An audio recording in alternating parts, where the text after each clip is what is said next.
reveals all the facts and data that currently are taking place on the planet Earth. And the situation in the world was given as a whole thing. We could see the facts from different spheres of our human life so that we could understand that the situation right now is not locally important, but it is of the planetary importance. And right now, we all together need to unite to fix these issues. Ms. Havardino, thank you so much for your feedback. It's a pleasure that you are among those people who do understand the seriousness of the current situation in the world. And now I have a question to Mr. Bibammatov. Mr. Bibammatov, what has impressed and touched you most of all at the conference? And in your opinion, how vital is it to continue discussing topics raised at the conference?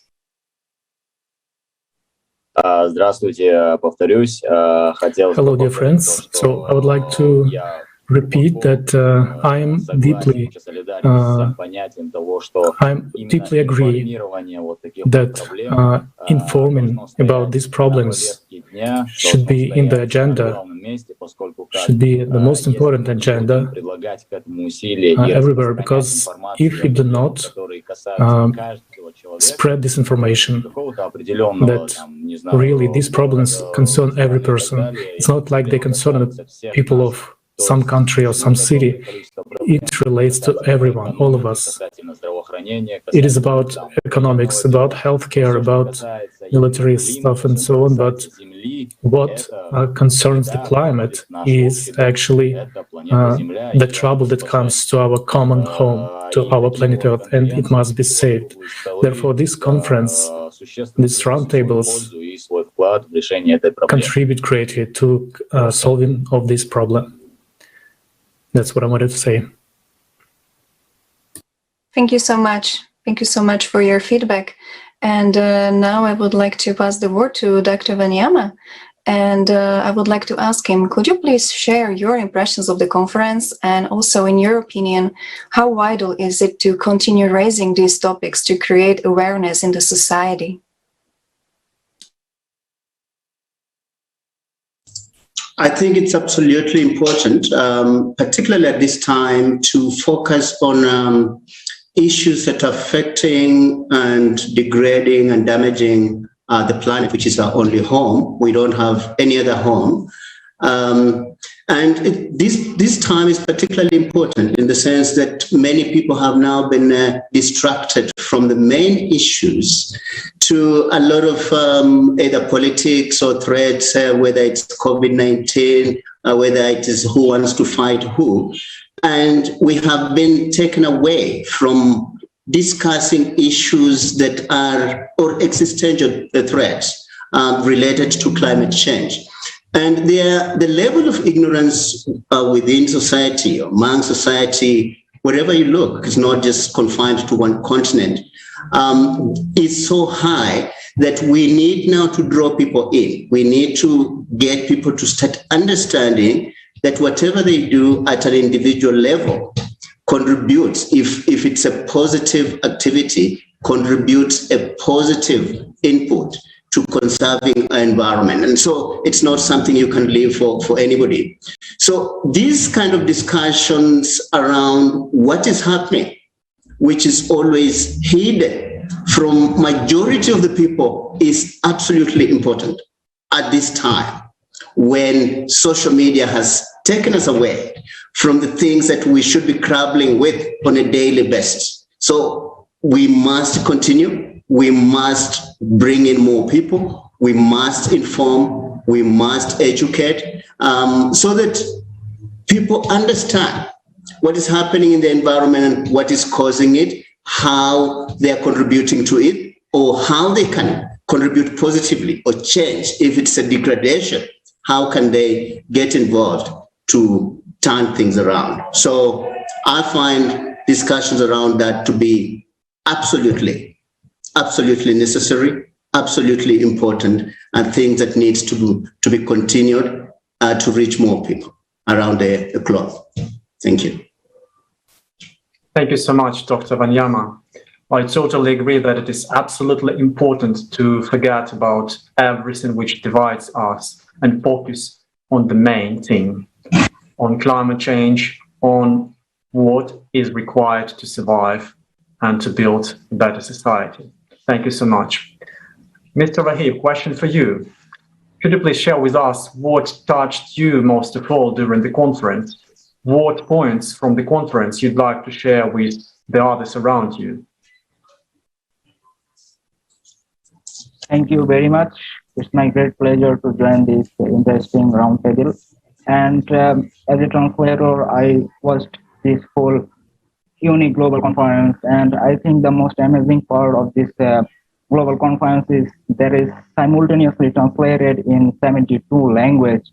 And I think there are a lot of topics that arise in our international global conference. Well-known researchers, well-known scientists talk about the artificial intelligence, climate change, natural climate disaster, and refugee crisis. And I think natural climate disaster and refugee crisis are most acute problems in nowadays. So I think these two topics are heartbreaking issues. And as a participant of this global organization, I like to tell about my country's situation, and I'm living on Bangladesh, and it's situated in the coastal areas, and almost every year people of Bangladesh are affecting in severe kind of natural catastrophe like severe floods, some kind of tropical storms, tornadoes, and it's a common thing in our region, in our countries, but it's not the problem for any particular reason. If we see the whole world is suffering this kind of a devastating natural climate disaster, and no place on our earth is free from these awful things. And it's always difficult to imagine during natural disaster how awful and miserable condition was remaining in our affected peoples, and it's really heartbreaking issues. And the most important question is that how we can manage with this situation, or how we can handle with this situation, how we can decrease the impact of natural climate disaster. And our scientists and researchers talk about why these natural climate disasters are exponentially rising. And I think the most important thing that if we are facing in any kind of problems, the only solution to solve these problems are unity, because the well-known proverb, we know that united we stand and divided we fall.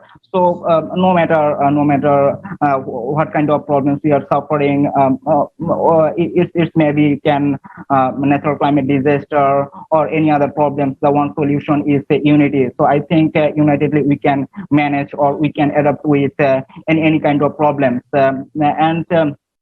I would like to mention another devastating and another heartbreaking issues that are refugee problems. You know that refugee is one kind of things that I would like to tell about the meaning of refugee, or what we can say about refugee. Refugee are those people who are forcibly leave their house, or leave their own lands, and if we think their actual situation, that how refugee peoples are adapt with any other places, and I think we are, everybody has a responsibility to make a better life for those refugees.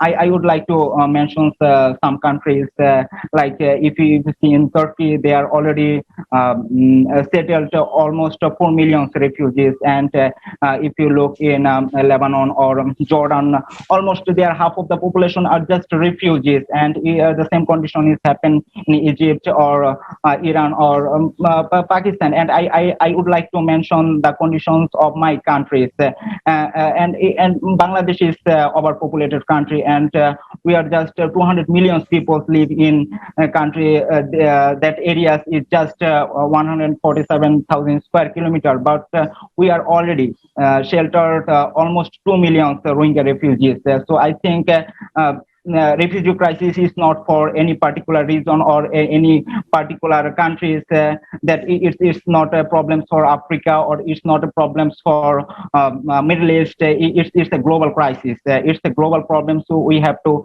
manage it together. Everybody have a responsibility to ensure a better life for every refugee. So it's time to do something to save every human's life. So I think this global conference is a unique chance to open our eyes and what is happening in our earth, and what awful future is waiting for us. So this global conference is a unique chance to knowing very much important things. So it's great. It's great to join with this unique global conference. Thank you. Thank you so much, Mr. Rakib, for your feedback. It's obvious that this conference has deeply touched you, and thank you so much for participation as a translator. This is very helpful, and this is a great input, and this is very valuable. Of course, it is pity that your country has already faced climate cataclysms, and we hope that altogether we will be able to change the situation. Definitely, the conference, which was held on the 21st of July, was a significant event which opened the eyes of millions of people worldwide and gave understanding of the real situation in our society and on our planet. We have already crossed the line in our indifference and greediness, and we have almost completely destroyed our home, and yet we are divided, helpless, and exposed to the coming climatic catastrophe with no shelter. The time has come to make a conscious choice, which will still have a little time.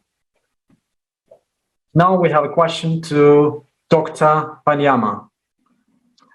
Dr. Wanyama, we know that your company, in partnership with others, is working on restoring the soils. Could you please share with us what is the situation with soils in Africa, and do people really understand the scope of the problem and how these affect our lives and our planet? I run a company called Angaza Africa, which is registered in South Africa, and it's also registered in Kenya. I just didn't tell you from the beginning that I'm a Kenyan citizen residing in South Africa, and so I work in both countries. Our companies, both of them are private companies, so we strive towards making some profit in the work that we do, particularly in the agricultural sector. So we run agribusiness. And in agribusiness, soil is absolutely important because you've got to rely on that to plant crops. Unfortunately, in Africa, since independence, the 60s, the 70s, and the 80s, we had a heavy usage or practice of industrial agriculture where heavy synthetic fertilizer was used. So most of the soils were bombarded by the high concentration of the fertilizer, whether it was nitrate, focused to potassium, or that. And that has had a very huge impact. Just to share with you one fact, South Africa at the moment has about 4 million hectares, which is declared as bad land. That is land that would otherwise be used for production of food for human beings, but it's now bad land because the soils are dead. The material within that soil is less than 0.02%. The norm is supposed to be 2% supposed to be 2% of the soil, but it has depleted over time. And the heavy usage of synthetic fertilizer is actually encouraged by big industry because it's business for them. And what has happened over time is that they have conditioned all farmers at every level, small, big, large-scale farmers, so that without using their product, you cannot produce anything. The soils are dead. So in our business, the soil became our major business. And we thought, how do we engage with the soil in such a way that we can use it productively? And we decided on two things.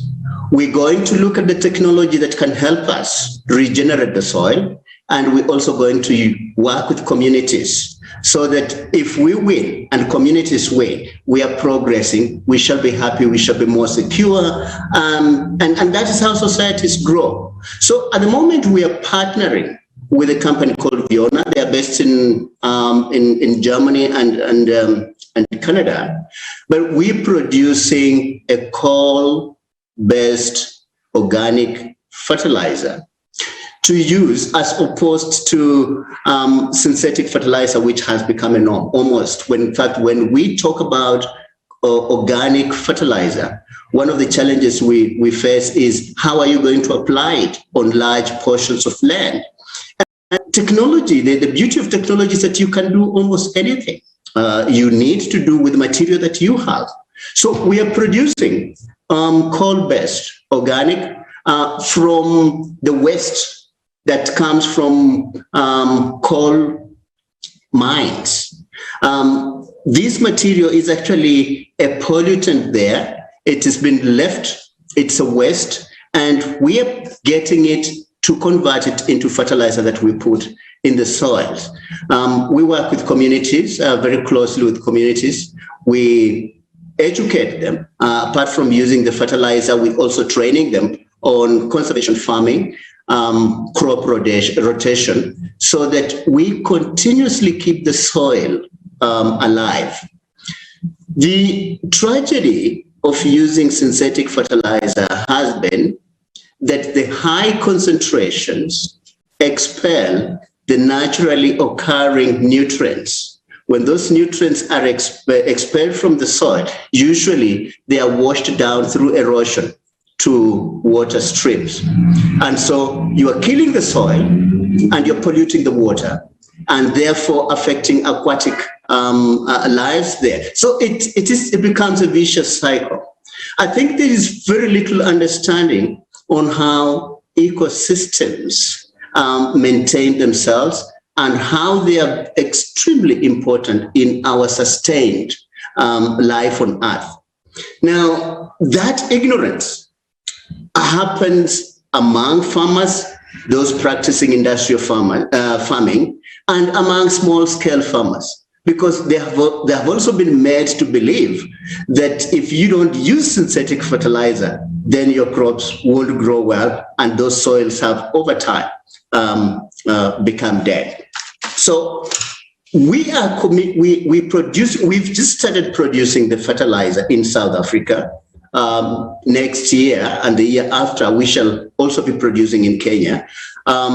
We are ensuring that we make it accessible to the farmers so that in their small units, you will realize perhaps that most of our farmers, particularly in Africa, are small-scale farmers.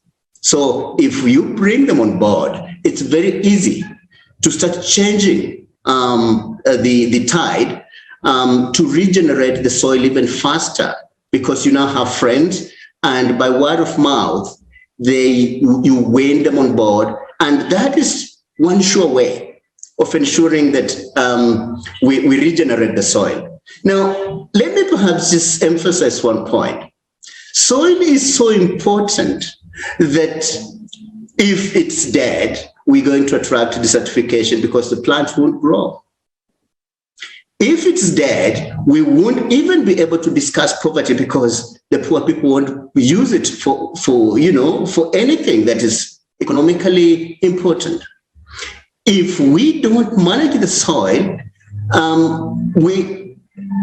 the spin-off or the negative impact of killing the soil ranges not just from economics, but also on security, because hungry people cannot be friendly and they would want to look for something to eat. So it's absolutely important that we focus on the fundamentals, the foundations upon which human life depend. And soil is critical in this sense. So in our company, our spiritual mission is to ensure that everybody benefits from this. Our economic mission or business mission is to ensure that we generate, when we grow in business, our communities are also growing in their business. If a community grows in business, we are sure of getting the market from them. We are sure of the support. So we're supporting them so that they can support us. I think this unity, like one of the speakers has said, if we work in unity, instead of, if we can curtail or control the greed of thinking I am the only one who needs to succeed, if we work together, there is more to benefit than the current norm. The current norm seems to be that of some companies making so much profit so that they can control others. I think we must agree that we can work in unity and prosper the human race and progress the human race. But if we work in isolation, we are going to create more of environmental problems because of greed than when we work in unity. And we realize that in our companies, and that's why our business is focused on how we can make profit while conserving our planet, so that when we are gone, the next generation has something to be proud of and can take it further. Thank you. Thank you so much, Dr. Wanyama. Actually, I enjoyed your speech. Like you were saying that 4 million acres of dead land in South Africa, that's actually pretty scary and terrifying. I did not know that. But on the contrary, at the end, you were talking about the unity, how people have to unite and switch from the greediness of the consumer system and to creative. That's the way out. And thank you so much for that. And most of people think that environmental pollution is something which is clearly visible. That pollution means just like mountains of garbage or some, dirty dead rivers and so on. But nowadays, pollution has become more and more pervasive.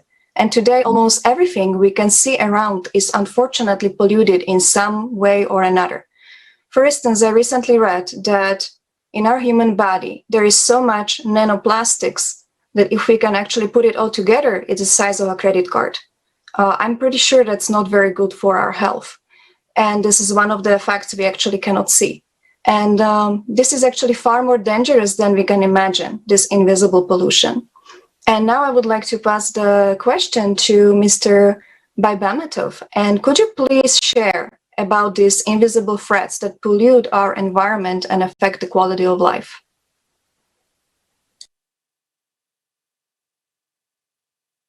Yes, right. Like you said just now, it is very true. There exists many cases of utilizing disposal of garbage. We are well familiar with these disposal methods, but the main ones are three. First is garbage dumps,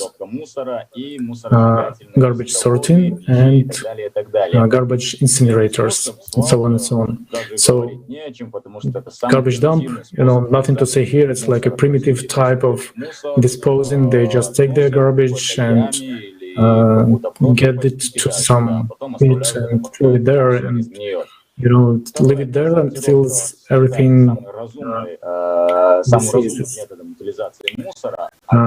The sorting is probably the most reasonable utilization of garbage. As for incinerators, actually, this garbage is recycled at very high temperatures. Therefore, there creates a gas, heat, and so to say, saving energy. But this coin has a flipping side. The reason of the second side, it can be called the substance which actually does huge harm to any living organism, any breathing organism. Compared to it, no other substance can be compared. This is dioxin. You said that people, if you ask them questions like what they think about environmental problems, they think about the kind of mountains of garbage and so on, but actually dioxin is a very highly toxic substance that can penetrate into the organism. And I will clarify how it's produced. It is actually produced during the incineration of garbage. There is a certain norm, permissible rate at which the body can somehow resist this dioxin, and this is due to the fact that dioxin is produced during volcanic eruptions and during seasonal fires that occur not through the human fault, but they're wildfires. It's called by nature. So there is a certain norm. But incinerators, there are so many of these factories, like incinerating garbage, that the dioxin has been so much increased. I will not probably talk about all harmful qualities of this substance because it will take maybe 2 to 3 hours, but speaking short, when it gets into the human body, it begins to move very quickly. It's spreading like a virus. Like it starts to look for the weakest points. It might be reproductive health, it can be immune system, it could be hormonal system, kind of disturbances like cancer cells and so on. They even penetrate blood-brain barrier and enter the brain. So then it starts producing enzymes, supposedly that should fight this dioxin. But in fact, there is no enzyme in the human body that can, in any case, destroy or somehow, partially destroy this dioxin molecule. So one part is, one example only is when a woman gives birth to the child, then a child is born with certain pathologies. There's a certain case, there was a farm and an incinerator plant was built there. So there was a farm, with cows and milk and so on, but some smart guys built this incineration plant there, and people who were supposed to watch over its activity, monitor the ecological norms and so on. There's an environmental police that can check this plant and so on. But this plant was kind of abandoned and not taken care of, and that's when farmers had a question. The milk that they got from cows had very strange taste, and the concentration was quite strange too. So newborn cows begin to die. Then it turned out that when they turned to veterinary doctors, they proved that animals actually were born with cancer cells, with problems of blood pressure, problems of blood cells, respiratory system, nervous system, and they were doomed to certain death. So right now you can think dioxin, what it is, what is it? I never heard of it. So yes, for the majority of people, it's something, they don't know. And thinking that this is the main problem, probably they think that it will never affect them. In 2008, in Ireland, tons of produce was taken from stores where dioxide exceeded the norm 200 times. You just think about this figure, 200 times. And at the same time, I can say once again that dioxides cannot get out of the body and they accumulate and accumulate them. And so, I used to be like, very healthy, walking around and so on, but now I have brain cancer. So that was back in 2008 when the incineration plants were, very little and industry cells, but imagine so many years have passed after that, and just think of it. What is the probability of dioxide not being present in the food that we eat? And there's a scientist that is I really much admire. He says that in 2017, during the World Conference in Great Britain, he said that all these incineration plants are to be removed. So, but those that are not built, just cancel their building and, gradually remove all the plants out of the operation. While in Russia in particular, they say that 5 more plants will be built before 2024. And why do all these scientists who are in Europe and who went all the way of this incinerator plants thing, they actually came to this conclusion, to this verdict, that incineration plants are not so safe, so they must be abandoned as an idea. So after a certain experience, they came to the conclusion that it is already necessary to find some alternative methods of garbage disposal. So right now, the earth below our legs, is full of garbage of chemicals, and the ocean is like a poisonous soup, with the floating garbage. I would like to conclude with Einstein's word: a wise man solves the problem. A smart man solves the problem. A wise man tries to avoid it. Thank you very much. Thank you, Mr. Bibamatov. Thank you for those facts you shared with us. I have to admit that they are frightening. The fact about developed country, Ireland, it's a pity to hear this. And it's, of course, pity to realize that there can be something spreading in your body and you cannot even see this. And then you cannot even get rid of this. And also, the modern paradox of the modern world is that we treat ourselves as developed civilization, but funny and at the same time sad fact is that we cannot even deal with our garbage.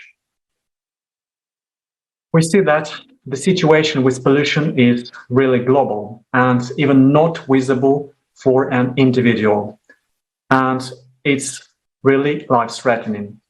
Right, we have polluted our planet and everything on it. But thanks to the information provided at the conference, we realized that there is even a much bigger problem, which we currently not ready to deal with at all, the climate crisis. Let's find out a bit more about that.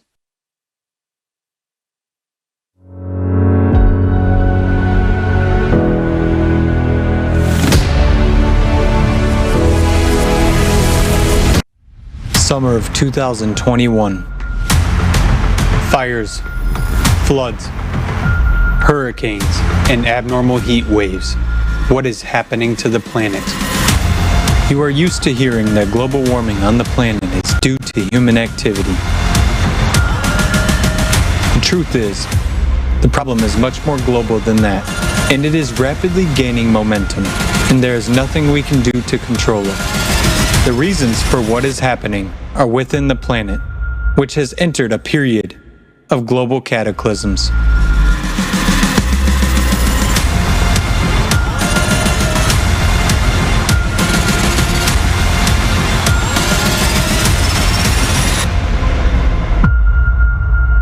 Nucleus. In 1998, a drastic shift of the planet's core was recorded. After that, the GRACE satellites and instruments on the Earth's surface detected an abnormal expansion of the planet at the equator, as well as heating from the inside. Because of the displacement of the core, it is unbalanced. With its vibrations, it creates shock waves, which are manifested on the surface of the planet by increased earthquakes and cracks on the Earth's surface. Through these cracks, a large volume of water escapes into the bowels of the planet. Molten magma rushes to the surface and heats this water. The water evaporates and escapes into the atmosphere. These enormous masses of water fall down in the form of sudden torrential rains. As the planet expanded, new continental rifts began to form. The number of volcanic eruptions increased. Significant tsunamis, including catastrophic ones, tornadoes, tropical storms, and hurricanes became more frequent. Floods and wildfires have become part of the daily news. Since 2015, the situation has become even worse. And today, the deformation of the planet continues to escalate enormously.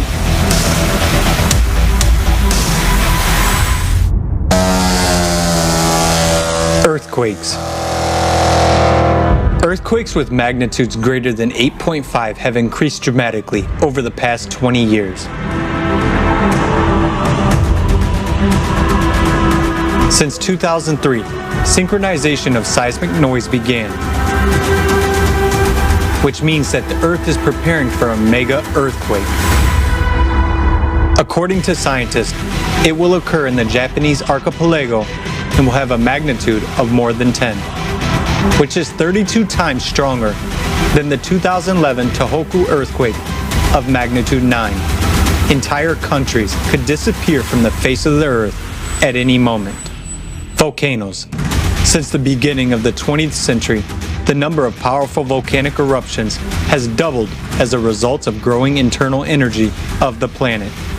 There has also been a steady increase in the strength of eruptions and the amount of ash and lava that has been released. Today, about 600 million people live near active volcanoes, capable of destroying entire cities at any moment. And every day, the probability of these events is only increasing.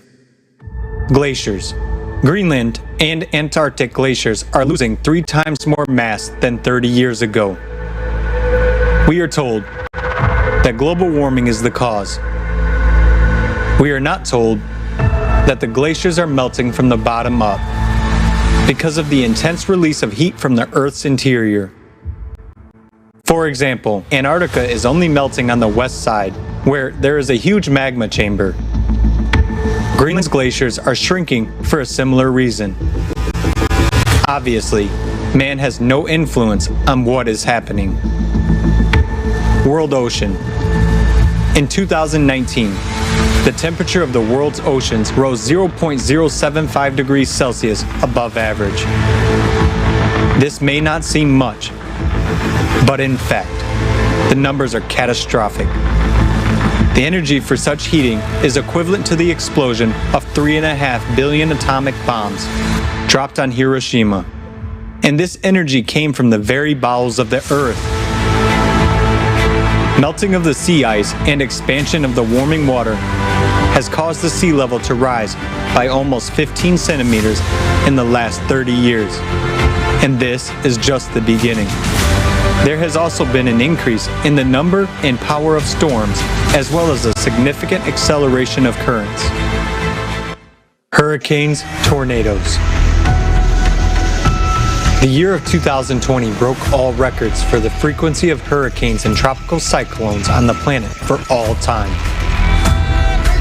Because of increasing humidity and rising temperatures, the intensity and number of tornadoes has increased. They have become more frequent, where they used to be rare. Since the 1950s, the number of tornadoes in Europe has increased tenfold and continues to grow.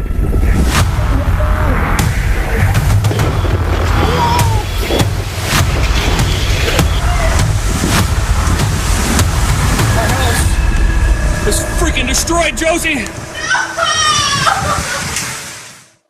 Temperature anomalies and records. According to the data prepared for the IPCC report on climate change, over the past 140 years, the average temperature on the planet has risen by 1 degree Celsius and by 3 degrees Celsius in the Arctic. And we can already see the catastrophic consequences right outside the window. The period since 2000 has accounted for 19 of the 20 hottest years on the planet in the history of meteorological observations.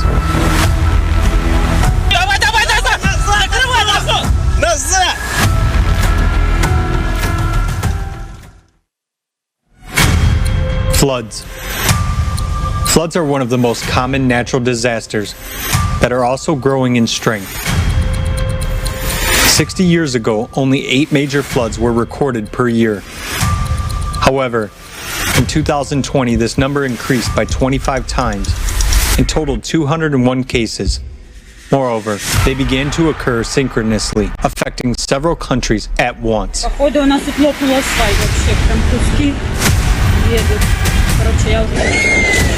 According to the National Oceanic and Atmospheric Administration, NOAA, the number of floods in the U.S. has increased by approximately 100% over the past 30 years. Between 1998 and 2017, floods affected more than 2 billion people worldwide. There's so many people dead.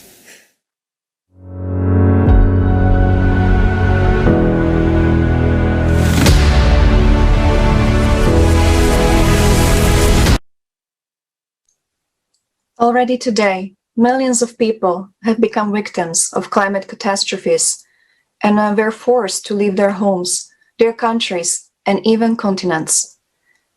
The raging force of climate disasters didn't care about their status, their nationality, or any other affiliations.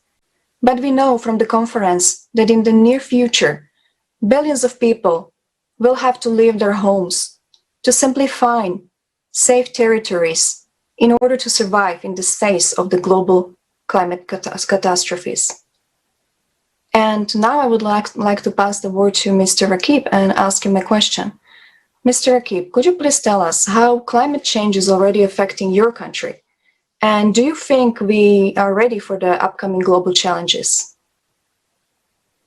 Thank you. In my previous answer, I like to tell the condition of my countries, and previously I mentioned that in my country situation in the coastal areas, and that's why floods and tropical storms, cyclones, tornadoes is a common thing in my countries.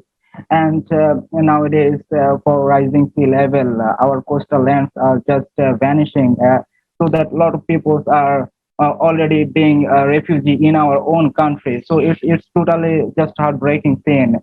And my country is called of mother of rivers, a lot of rivers in my country.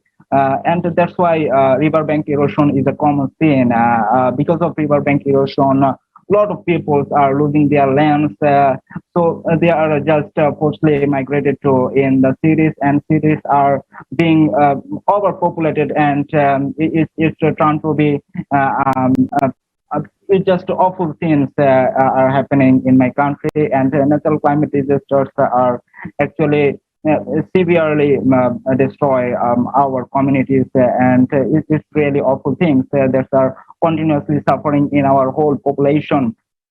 And in our global conference, we see that it's not the common thing in any particular region like coastal areas. It's happening in the whole world. Even we see floods in Europe, severe floods happening in Germany, France, Belgium. So it's not the particular natural climate disaster happening in the particular region. A lot of natural calamities are happening in the whole world, and on the videos we are seeing that these kind of natural climate disasters are exponentially rising, and so it's matter of alarming that we have to be conscious about our nature. We have to be conscious for our future, because natural climate disasters are destroy our whole community. It's creating humanitarian crisis. So it's the most important things that to our people about natural climate disaster and climate change. As a journalist, I am seeing that a lot of people don't believe about the climate change. They think that it's really fact, false or fake things. But the climate change is real and it's happening right now in all over the world, and no people, no place are free from this awful impact of natural climate disaster. And I think this global conference is really, really important and really necessary to informing peoples all around the world, to informing how natural climate disaster are destroying our earth, our only living place, because earth is our only living place. We can't move in another place for living. It's our only place for living, so it's our responsibility to save our earth. It's our responsibility to save all humans from this awful natural climate disaster. And I think it's high time. It's high time to be aware about the negative impact of natural climate disaster, because if we don't aware about it, or if we take steps to reduce the negative impact of natural climate disaster, soon we will be suffering a lot. Already we are suffering a lot, but in near future the condition will be more worse. So it's high time to tell people about the negative impact of natural climate disaster, and tell about how we can manage with this awful situation. And it's our responsibility to help people who are suffering in a devastating natural climate disaster.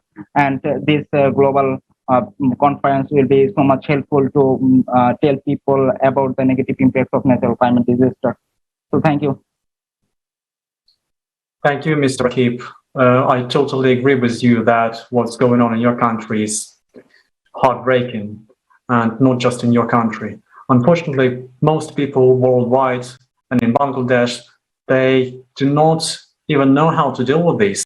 They have no idea how to overcome this. And that's why we should inform people worldwide even more actively. We see that everything is extraordinarily bad, both with the environment and with the climate.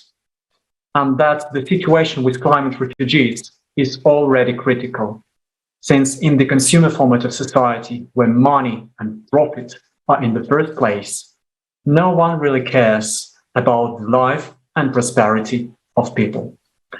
Ms. Hayreddinova, could you please tell us how important is it now to understand that the root of the problem is in the consumer format of our society? How important is it not to turn a blind eye to what is happening and really realize the seriousness of the situation? After all, these are the lives of millions of people, and in the next years, it will definitely affect each of us. Do we people really understand the criticality of the situation and the real reason for what is happening?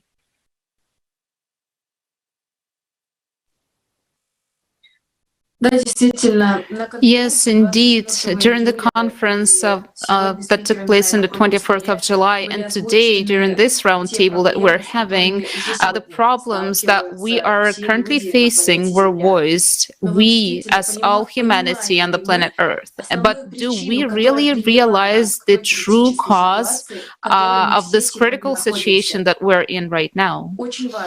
It is really important for us, in order to change at least something, we need to realize the cause, the root of the problem that causes all these problems, all these issues. And the root is the consumer format of society, such a format of society that we built with our own hands. Maybe someone can say that the consumer format of society doesn't really affect them, because you need to think positively, you need to surround yourself with kind and nice people who are creating something, who are building something locally. But To be honest, the consumer format of society affects everyone, every person. And sometimes we doesn't see it, but it really is happening around us. If we touch upon any sphere of our human life, the consumer format of society penetrated it. The format of society where, on the first place, there is benefits, money, but not human life and human safety. Currently, human life does not worth a thing, right? We all are facing the fact that the healthcare does not really have an aim to cure people. It is aimed at basically selling medicine and drugs to people. The education is not aimed to basically educate people, but it is aimed at bringing up people who will be good to rule, right, to manipulate. And every day we see how the prices are basically rising. And who does that? Who did that? We did. We basically shifted our responsibility. We shifted it. The responsibility of taking actions, of making decisions. We passed our right of voice to others. But to the benefit of whom? Do they take these decisions for the benefit of people? No. The ones who are right now ruling the world, they are the same people as we. And they are acting because of fear, because they're not sure in tomorrow. They are also afraid for the future of their children. They're not sure about the future of their family and their future as well. And because of that, they basically do not listen to their consciousness, right? They're not acting from conscious. And no one who is right now in power cannot cope alone with those global catastrophes that are threatening the whole humanity. Only by uniting our efforts, we will be able to change it. And we need to realize it that once we recall our own responsibility, our personal responsibility, that we, by uniting, can fix everything. By acting as one single organism, only then we will be able to change everything. And the good news, actually, is that the consumer format of society that I just described, it's not some kind of universe laws that we cannot walk around, right? That we cannot change. No, this is just the system that we built with our own hands.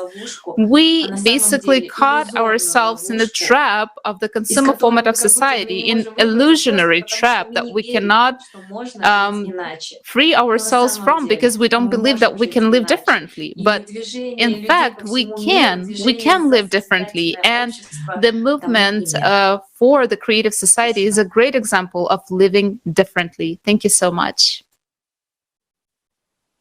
Yes, thank you so much. The example of creative society is definitely the way to how we are showing the whole world that we can actually live together in unity and kindness and peace and love and friendship. And like you mentioned, to be ready to overcome the climate crisis, we really need unity of all people to deal with this challenge and to survive.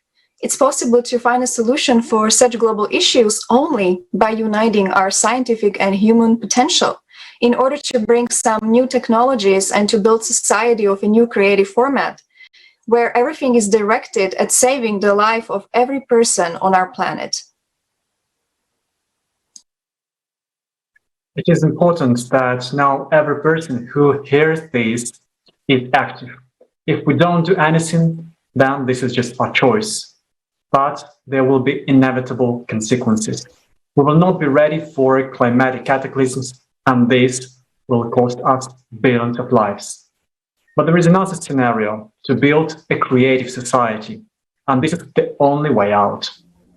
Mr. Rahip, could you please tell us, how do you feel the importance personal importance of informing people about the real situation in the world and informing people about the idea of way out, about the creative society.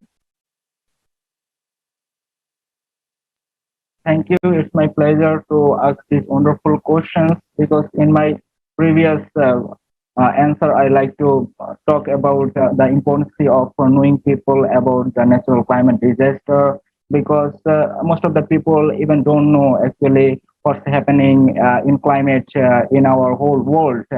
So they are just undoubtedly just illiterate things they are facing with this awful natural climate disaster. So that's why at first we have to inform all peoples about what's happening with climate in the whole world and how we can manage with this awful situation. And you mentioned the creative society. I am already passing 7 or 8 months with this wonderful global organization. And I think the 8 Foundation of Creative Society is amazing. It's enough to say that why it's need to build creative society. Because if you read the 8 wonderful Foundation of Creative Society, you can able to understand why the whole world is necessary to build a creative society because human life is our first foundation and everything depends on humanity and human life is first priority because if you don't ensure a better life, a safe life for every human, there will be no things to ensure a modern civilization because modern civilization will be depend on that every human will be living in safely and every place on our earth will be safe and every human will be sleep at night with a peaceful dream. So that's why creative society is important because the creative society are holding just humanity and regardless of countries, cultures, religion, skin colors, no matter, we are just united, our identity is one, that we are human. This is the main goal of creative society to build a better life, better future for every human all around the world. So creative society is the only option to build a better life for us, for our next generation. So it's important to build creative society because it's the only option to save entire humanity. Thank you. Thank you so much, Mr. Rakib, that you're part of Creative Society already, and then you are already taking action, speaking at the conference and inspiring others that they can also talking about the truth openly, and then there is just no time to be scared. We just not right now have to unite and talk about it openly, and thanks to all of our guests because that's so important that we can actually talk and unite.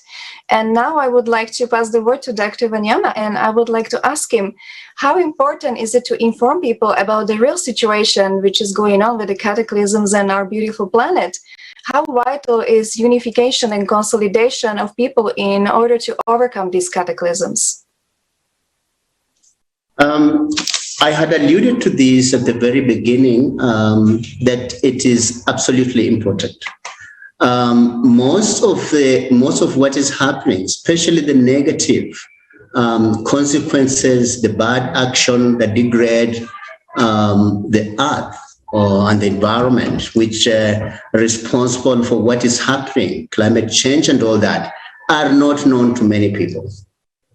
Now, I think we must recognize any person, any human being, any citizen who has good intentions must understand that big business has taken over the lives of many people. As one of my colleagues, the speaker, the lady mentioned, we have been so distracted from focusing on things that we can change that would make our lives better to things that are fleeting. You are told about a beautiful vehicle that has come that you need to be buying when you your environment is filled with filth, either from the city, or your rivers are now flooding in a manner that threatens your very home, something that you never used to experience 10 or 20 years ago, and yet you're not able to draw the association.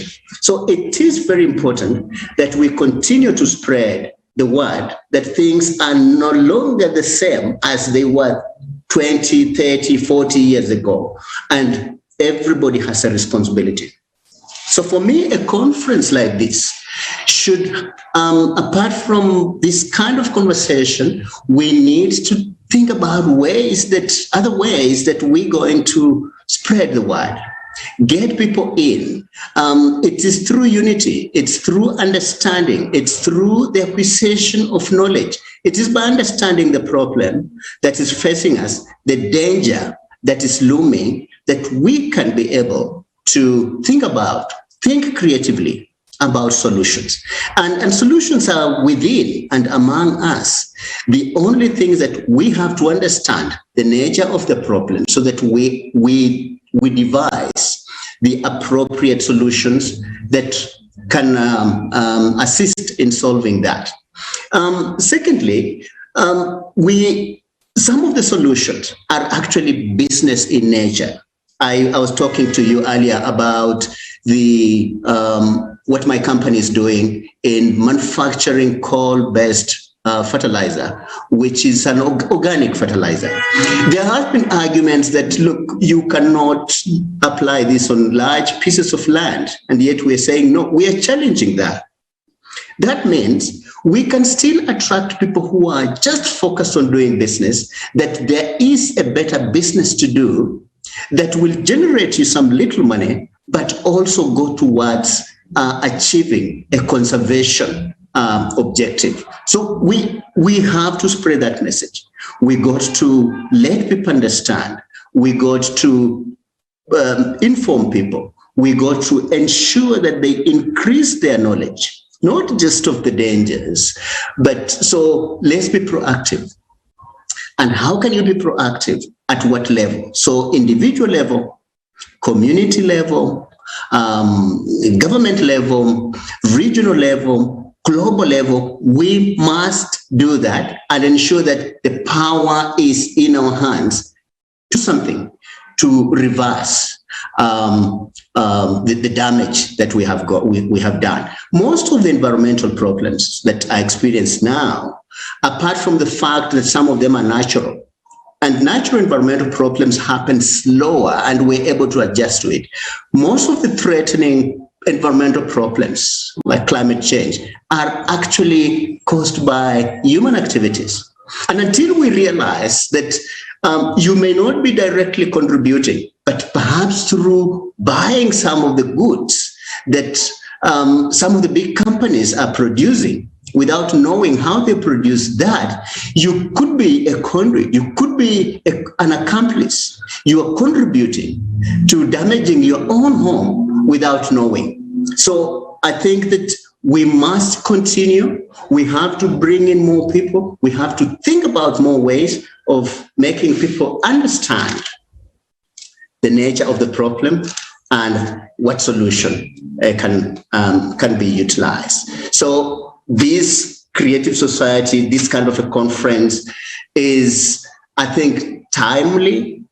We have to intensify it. We have to ensure that we reach far and wide to all people, from our politicians, from our local leaders, from students. And if there is a way, and this is important, if there is a way that we can get to curriculum developers in our schools, our universities, and any institutions of learning, because that is where most of the vibrant and young people are.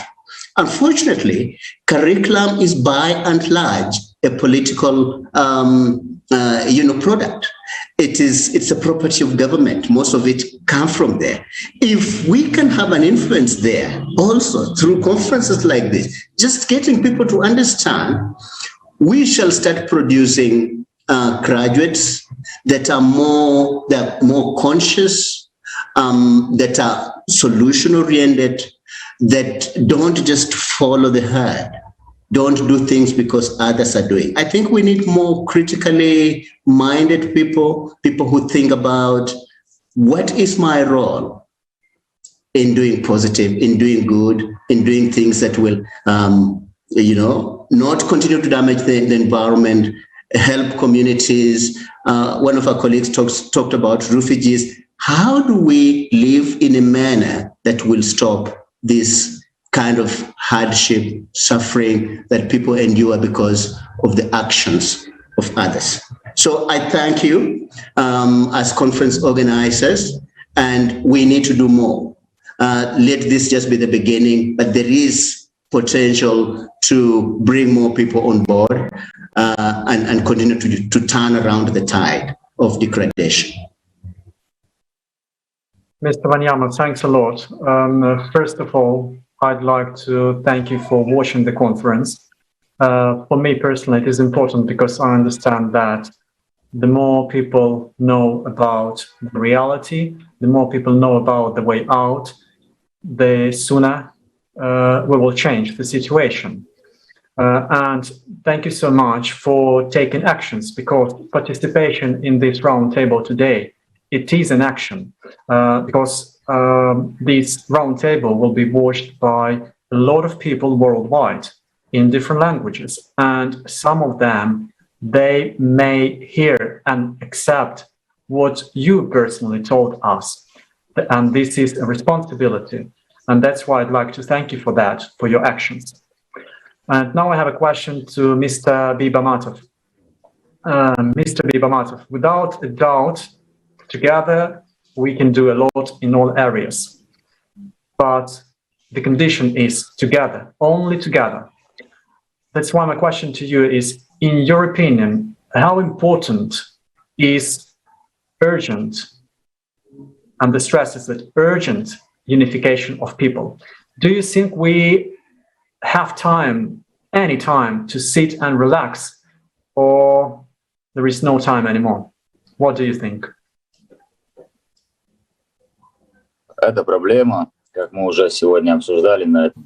Actually, this problem, as we discussed during this roundtable, is very relevant, and it will be relevant for dozens of years, because if we don't tackle this problem ourselves and start solving it all together, no one will come instead of us to do it, to solve this problem.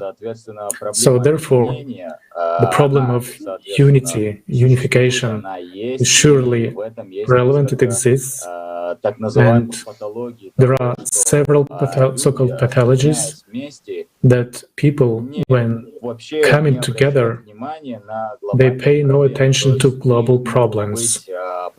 I mean, they may tackle with everyday problems, or about studying about families. So when we talked about some specific groups of people, like that during the evening, people don't speak during the evening supper about the environmental problems or cataclysms that are coming in schools and universities. I don't know about Europe, but in particular in Russia, I can give you an example that in any city where I visit, we, friends and I go outside and film youth and ask them very simple questions about ecology.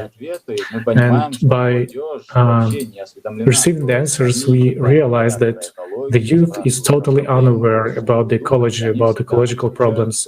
When we ask what they think, what they answer that it's related, ecology is something related to the atmosphere, to extinction of species from the Red Book, and that's, all their knowledge about the ecology. So in order to solve this problem, and we have talked that there's a problem in informing, it all joins like in a huge snowball of problems that and it means that can be gradually solved, but we can solve them only by uniting. The person said, the one who had the camera of Mr. Wanyama said that Probably there could be some kind of class hour during the school or university, or maybe seminars, workshops, some speeches with the youth, so that they realize the seriousness of the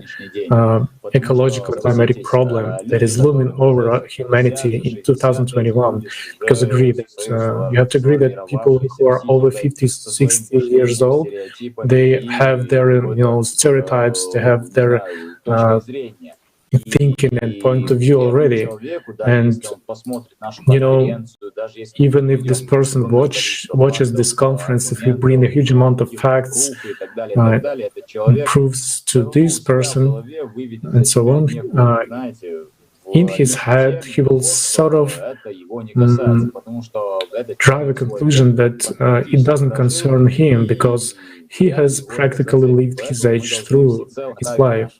And therefore, we should address entirely our attention at the youth and unite humanity in this case, so we can raise a worthy generation of children who would continue to live in the future and interact with this world based on norms of ecological environmental behavior. They will not pollute nature. They will not, indignant about the cataclysms and things that destroy nature. For example, like a person has grown and he started a business, and his business is producing some bottles. Well, let's say he produces some kind of drinks. So he purchases a certain amount of bottles, and we all know that they are harmful. Their plastic is split and it's been degraded over hundreds, thousands of years. So if this person in his childhood told the ecology more than his house, more than 4 walls around him, he will consider this knowledge and these norms of ecological security, and he will purchase bottles, of the second recycling, of the third recycling, tertiaries. He would not buy new ones. So we can agree that a certain format of actions can be developed so that won't harm the environment, because what we do, it is connected with ecology. And on this ground, I can say that the issue of unification is very important. Thank you very much. Thanks, everyone. Thank you so much for your feedback. We really appreciate it. And we actually know what we need. And even you talked about it. You talked about the importance of unification, right? How important it is. And we know the world we want to live in, and we're just ready to build it. And we have 8 foundations of creative society, and we should just act. And the question is, how? And we would like to ask Ms. Hayrudinova, what simple actions can each of us take right now, irrespective of where we are, what language we speak, what nationality we are, and what conditions we live in?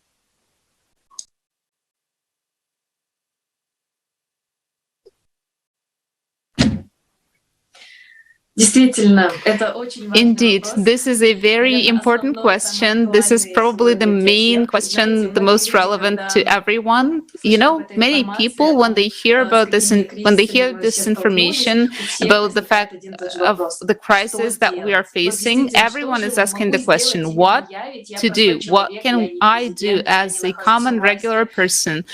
I'm not the one in power, right? I'm a simple person, but I want to do something. So, the answer is very simple. Join yourself and tell it to your friends. So I will tell you in more detail right now.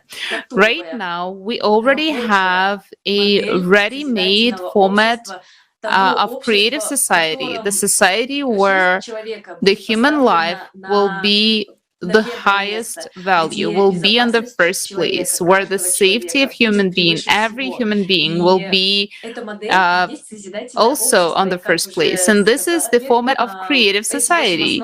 And as it was previously mentioned, that you can read the 8 foundations of the creative society on the website allatraunites.com. And it also has a join us button there. If you want to live in the creative society, if you understand the importance of unity, global unity, if you understand what power does the unity of people carry in itself, you just need to press on the red button, join us, and basically join the movement of people who are already now building the creative society worldwide. And for us to build such a society, we need the whole world. We need all people, all humanity, because as I mentioned, we won't be able to change anything by ourselves. We can change everything only together. And for that to happen, we need to inform everyone. Everyone has to know about it. And that is why right now we are in the first stage of building the creative society, the informational stage. And it is vitally important right now for every human being on the planet Earth to find out about the fact that we can live differently. We're not slaves. We are not slaves of the situation. We can't change everything, but we need to act very fast. We need to act in a fast tempo, because the crisis that we are facing right now, the stage of those crises is very bad. So we need to act fast and all together. One more time, I would like to emphasize that the creative society is a ready model of the society. You can just go to the website allatraunites.com, read about it. You can also read about the stages of building the creative society, and the button to join us, to join the project. Guys, friends, please join us, and let's together unite and create a flourishing, decent future for us and our children. Who will be able to do it except us? No one will come and do it for us. It's high time to take the responsibility. It's high time to talk honestly about the truth. We have nothing to be afraid of. Either we all together fail as civilization, or fly high and, just build something wonderful that we can do by uniting, as this is the only way out for everyone. Thank you so much. Thank you so much, Ms. Hayretdinova. Thanks a lot. And I agree that sometimes it may seem that the solution is quite complicated, and even a lot of people can think that we can do nothing. But actually, the mechanism is very, very simple. First, understand the reality. Understand what's going on the planet, what's happening to our home right now. After that, understand the solution. Learn more about the solution, accept it, and then share with the others. And then together, we will be able for sure to make the change. Dear guests, we sincerely thank you for your valuable contribution, for sharing your experience and ideas, for participation in today's roundtable, and for supporting the creative society. Of course, many thanks to our viewers, and we would like to remind that today's roundtable was held in continuation of the conference Global Crisis. This already affects everyone. Today, we already understand that even if we stop producing plastics, polluting the oceans, mining for minerals, and stop desperately reducing the CO2 emissions, this won't, unfortunately, save us at all. It's time for us to consciously, honestly, with courage, look at the reality for our world, the world that we leave to our children. It's time for us to get rid of our egoism, to finally grow up, to take responsibility and start acting together, as unification is the only way out. To do that, we need to change ourselves. We need to entirely change the format of our society from consumers to creative. We need to stop thinking that somebody can do this instead of us. Today, we still have a chance to survive, to build a creative society, a world in which the life of every person will be the highest value. But only we, people, all and each of us, can be the change. Thank you so much, Alexei. Right now, millions of people are already participating in preparations for the conference Global Crisis, Time for the Truth, which will take place on December 4th, 2021. And with the topic of environmental and climate crisis, as well as the consequences of the consumer society, will be even more revealed, more deeply revealed. Everyone is very welcome, not just to view the conference, but also to participate in its organization. The previous conference was simultaneously translated into 72 languages. Can you imagine that? 72 languages. That's just amazing. And it was done all by volunteers. But now at this conference will be even more languages. And if you speak any rare language, we are more than happy to have you in our huge international and friendly team of simultaneous translators. So the truth that can sound also in your language.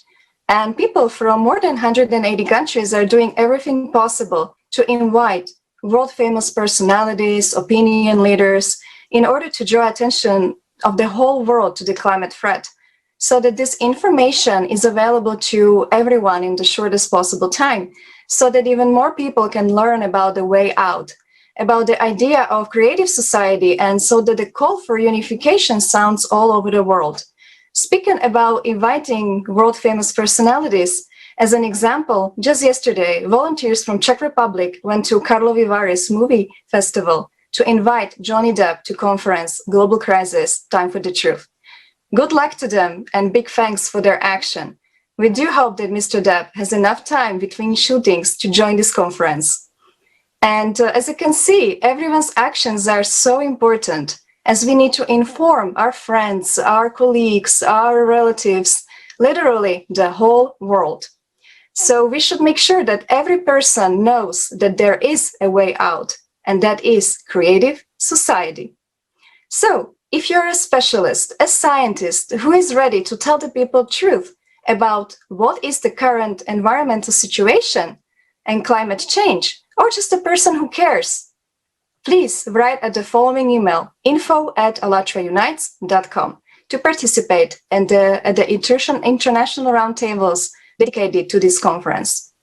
And if you haven't joined the Creative Society project yet, we would like to invite you to watch the short video together on how to do it, even though Anna just told us so nicely that there is a button to join the conference. We will actually show you a nice example in the video on how to do it.